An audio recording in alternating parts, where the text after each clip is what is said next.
अमेरिकी फौजी तैयारा आज रात 120 इंडियन इलीगल अफराद को अमेरिका से अमृतसर पहुंचा देगा। ये तैयारा अमेरिका से उड़ान भर चुका है, जबकि इससे पहले भी एक इंडियन C-17 फौजी तैयारा बेड़ियां लगे इंडियन बेचारे जो वहां पे इलीगल थे उनको लेकर ऑलरेडी अमृतसर उतर चुका है। दूसरा तैयारा आज 15 और 16 फरवरी 2025 की दरमियानी शब इंडिया उतरेगा, जबकि तीसरा कल 16 फरवरी की रात 157 अफराद को लेकर इंडिया पहुंचेगा। तो इससे पहले 104 लोग ऑलरेडी लैंड कर चुके हैं।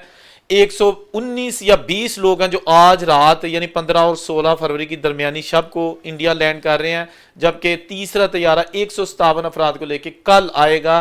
तो इस तरह ये जो लोग अमेरिका से अभी डिपोर्ट किए जा रहे हैं, ये तकरीबन 20 मुल्क है दुनिया के जहां पर सफर नहीं कर सकेंगे। अमेरिका में तो वापस ये जा ही नहीं सकेंगे ना, तो ये वीजा लेके भी अगर किसी मुल्क में जाना चाहेंगे ना, उनमें बरतानिया, ऑस्ट्रेलिया, इसके अलावा जनाब कनाडा और जो तकरीबन यूरोप के मजीद मुल्क हैं, टोटल 20 मुल्क हैं जहां पर इन अफराद के दाखिले पर पाबंदी साथ ही आयद हो जाती है। क्योंकि अमेरिका का ये लॉ है, उन्होंने जो मुल्कों के साथ कमिटमेंट की हुई है, उनका ये कहना है कि अगर किसी को अमेरिका में दाखिले पर पाबंदी का सामना होगा तो ये जो बाकी 19 मुल्क है ना, ये भी जनाब उसको दाखिला नहीं देंगे। तो इस तरह ये लोग आप वापस नहीं जा सकेंगे वीज़ा लेके भी, जो कि इनके लिए एक परेशानी का बायस है। क्या आप जानते हैं कि अब तक पिछले 15 सालों में कितने अमरीकियों को जो है ना वो बेसिकली अमरीका से मुख्तलिफ वक्फे से डिपोर्ट किया गया है? तो इनकी तकरीबन तादाद 15,000 से ज़ायद बनती है, जो कि 2019 से 2025 तक की तादाद बताई जाती है।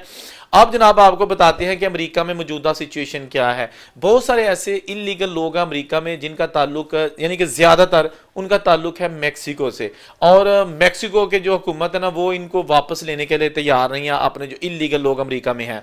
तो अब अमेरिकी सदर जो है ना वो अपने मुल्क को इलीगल लोगों से तो पाक कर ही रहा है, लेकिन इसके साथ साथ जो मुल्क अपने शहरियों को लेने के लिए तैयार नहीं है तो उनको गुआंतानामो बे जो एक इलाका है क्यूबा का, जो कि एक छोटा सा जजीरा है जो कि अमेरिका के ज़ेरे इस्तेमाल है 1903 से लेके अब तक।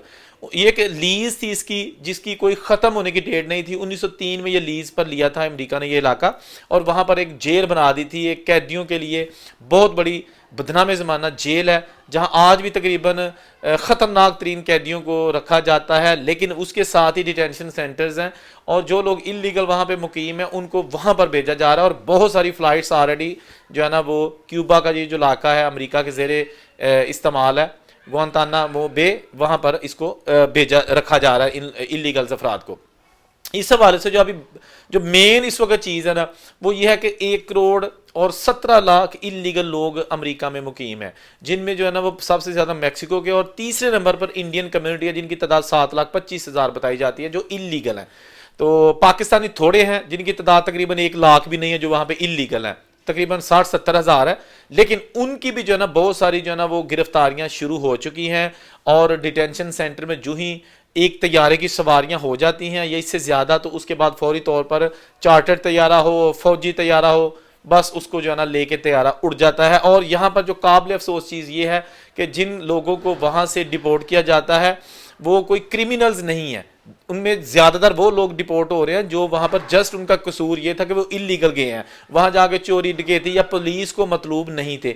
लेकिन जब उनको डिपोर्ट किया जा रहा है तो उनको बेड़ियाँ लगाई जा रही हैं, हाथों में तो हथकड़ियाँ हैं ही ना, जो टांगों के साथ लोहे की सलाख लगाई जाती है, बेड़ियाँ, इस तरह का भी उनसे सलूक किया जा रहा है, खा वो मर्द हैं या ख़वातीन हैं।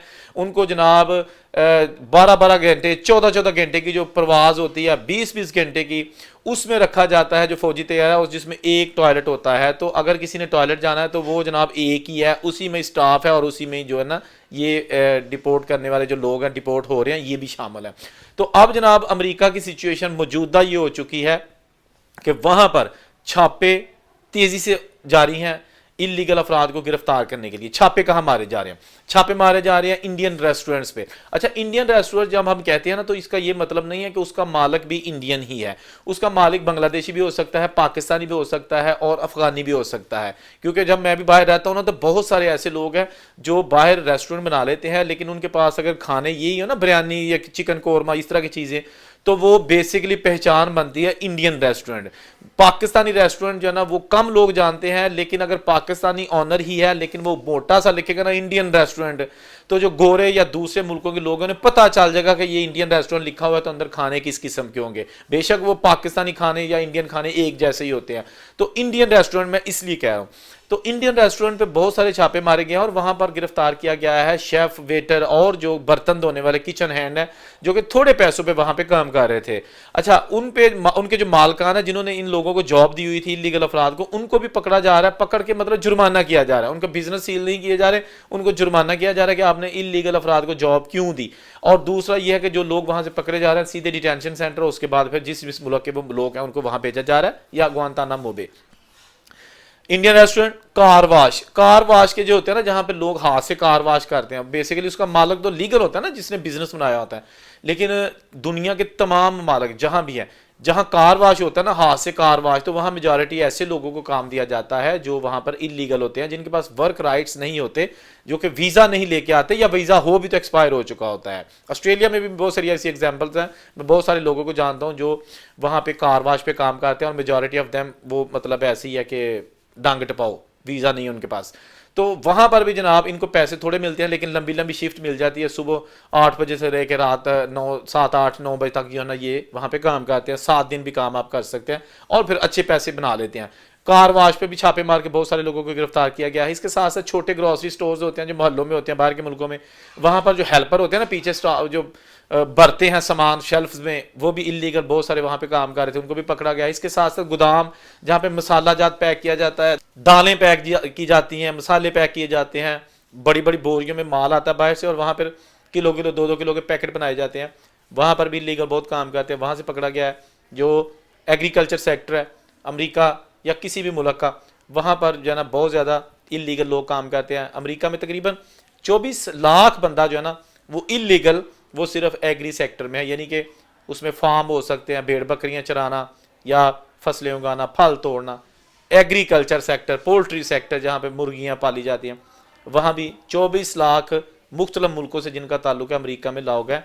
और जो वहाँ पर एग्रीकल्चर के बिजनेसमैन हैं, जो लोग हैं, उन्होंने भी, गोरे बिजनेसमैन, उन्होंने एहतजाज किया था कि ये इन लीगल लोगों को अगर निकाल दिया गया तो हमारी जो खेती बाड़ी है ये कौन करेगा।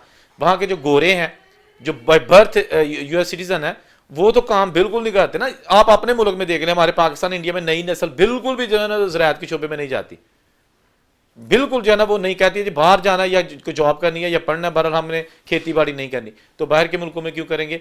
तो इसलिए ये जो लोग छुप के वहां पे काम करते हैं ना, मालिक जो होता है ना उसको पता होता है कि मेरे पास जो बंदे काम कर रहे हैं इनके पास वर्क राइट नहीं है, इसलिए वो उनको जगह भी उधर ही दे देता है। खेतों में जो है ना उनको शेड बना के दिए होते हैं जहाँ पे ये काम करते हैं, और वहाँ पर ये सो जाते हैं, वहाँ दिन सारा रात सारी जो भी इनकी रूटीन होती है वो काम करते हैं, वहाँ इनको पैसे मिलते हैं, और जैसे भी ये फिर किसी लीगल जो लोग होते हैं उनके जरिए ये पैसे अपने अपने मुल्कों में भिजवाते हैं। ये सिस्टम वहाँ पे चल रहा है। डंकी लगा के सारे लोग वहां पे जाते हैं। ग्रीन हिल का एक एरिया है जो कि बहुत खतरनाक रूट उसको कहा जाता है, और अब तक जो ना सैकड़ों अफराद जिंदगी की बाजी हार चुके हैं जो कि डंकी लगा के निकलते हैं अमेरिका की तरफ, बरआज़म अमेरिका में दाखिल होते हैं। तो उनमें अभी जो इंडियंस डिपोर्ट होके आए हैं उन्होंने बड़ी बड़ी दर्दनाक स्टोरियाँ सुनाई हैं कि कैसे एजेंट ने हमसे वादा किया था कि जी इतने पैसे दे दो आपको बाई एयर देंगे, लेकिन यहाँ से बाई एयर इंडिया से ले गए और रास्ते में कहीं उतार दिया, और वहाँ से जनाब फिर पैदल। तो पैदल जनाब वही है कि 2 दिन भी पैदल चलना पड़ता है, टैक्सी है, या फिर वहाँ पर जो दलदल है, पानी, जंगलात हैं, अल्लाह ताला माफ़ करे, ऐसे ऐसे दर्दनाक जो है ना वो रास्ते में जो है ना वो सफ़र की सारी रूदात बयान की जाती है कि आप सुन कर जो है ना वो परेशान हो जाते हैं। लेकिन इसके बावजूद हैरत है उन नौजवानों पर, उन वालदैन पर जो अपने बच्चों को इल्लीगल रस्तों से जो है ना वो पैसे भी जेब से देते हैं, और बच्चे की जान भी जो है ना वो खतरे में डाल देते हैं। आप अंदाज़ा करें, सिर्फ पैसे के लिए, सिर्फ पैसे के लिए। अगर हम अपने मुल्क में, अपने मोहल्ले में, अपने घर में बात करें ना, तो अगर एक अपना आपका बच्चा जो है ना 18-20 साल का, वो कहीं शाम को बाहर जाने लगे ना, तो माँ और बाप अक्सर कहते हैं, ओए कितने चलना है, तेरे नहीं पता शाम पे आ गई है, इधर उधर ना जा, ऐसे बाहर ना जा, हालात नहीं ठीक है। उसको अपने बच्चे की फिक्र होती है, क्योंकि उसे पता ना कि अभी कहीं जा रहा है, ये कौन सा कमाने जा रहा है, ऐसे बस दोस्तों के साथ मिलने जा रहा है, या अगर कहीं पे लड़ाई हो रही हो तो अपने बच्चों को बाहर नहीं निकलने दे, ना जाइए, गोली चाल दी, दफा हो, दफा करो, अंदर रह। लेकिन जब डंकी का मामला होता है पता है कि वहां पर भी मौत है, लेकिन कहते पुत्र अल्लाह वारस जा जा जानते जना ना, वो तो फोन करी तो पैसे कल नहीं, वहां से जो है ना वो अपने बेटों को नहीं रोकते। अब पिंड गलियां च लड़ाई हो जाए ना, अंदर डक लेंगे कि तू ना बाहर जाएंगी, तो दफा करे ना लोगों को। तो वहां जनाब जहां डॉलर यूरो मिलने होते हैं ना, वहां अपने बच्चों को मौत की वादी में धकेल देते हैं। और आजकल तो बहुत मुश्किल हो गया इलीगल तरीके से बाहर जाना। खुदा के लिए बाहर ना जाएं, अपना और अपने वालदैन का जो पैसा है उसको ज़ाया मत करें। आप यहाँ पर देखिए, अगर आप 40 लाख रुपए दे के बाहर जा रहे हैं और उसकी गारंटी भी कोई नहीं है, 40 लाख का अगर यहाँ बिजनेस करें ना, तो आप कम से कम 5-6 हज़ार रुपया रोज कमा सकते हैं मिनिमम। हैं ऐसी मेरे पास एग्जाम्पल्स। और अगर नहीं करना तो मैंने तो बाहर भी देखा है, बहुत सारे लोग हैं बेचारे वो एक एक पैसा भी नहीं घर भेजते। फ्रांस में मुझे 2 लड़के मिले, मैंने कहा सुनाओ किदों दे आए हो, कहते भाजी 3-4 साल हो गए ने। मैं पेपर बने ने, कहते नहीं, तो मैं दिहाड़ियां शायद लग रही ने, कहता भाजी लग गई तो लग गई, ना लगी तो ना ही सही, मिल गई तो रोजी, ना मिली तो रोजा। तो मैंने कहा कि गुजरवा सर कहते हैं कि बस महीने बाद जो है ना वो 60-70 हज़ार रुपया पाकिस्तान भेज देते हैं, बाकी इधर ही गुजारा हो जाता है। 700-800 यूरो हम कमाते हैं, खाना पीना डाल के कुछ भी नहीं बचता। तो मैंने कहा बस ऐसे चलेगा, कहते भाजी पिछों पैसे चुक के आए हैं, कर्जा लेके यहाँ पे आए थे, यहाँ तो पहुंच गए, अब कर्जा कौन उतारेगा। ये ऐसी भी एग्जाम्पल्स हैं। लेकिन हम जो है ना वो देखते हैं कि फलां चोरी रशीद का मुंडा जो ना वो चंगा जनाब आईफल टावर ना फोटोआ रोज खचा के भेज देंगे, डीपी ते लांदा। साडे मुंडे जो वो भी जाना चाहते हैं। देखा देखी में अपने और अपने जो घर है ना दूसरे लोगों के देखा देखी में ये बर्बाद मत कीजिएगा। अल्लाह ताला आपकी हिफाजत करे, आपके बच्चों का अपने हिफ्ज़-ए-मान में रखे, जहाँ रहे खुश रहें। और उनसे इजाज़त दीजिए। अल्लाह हाफ़िज़।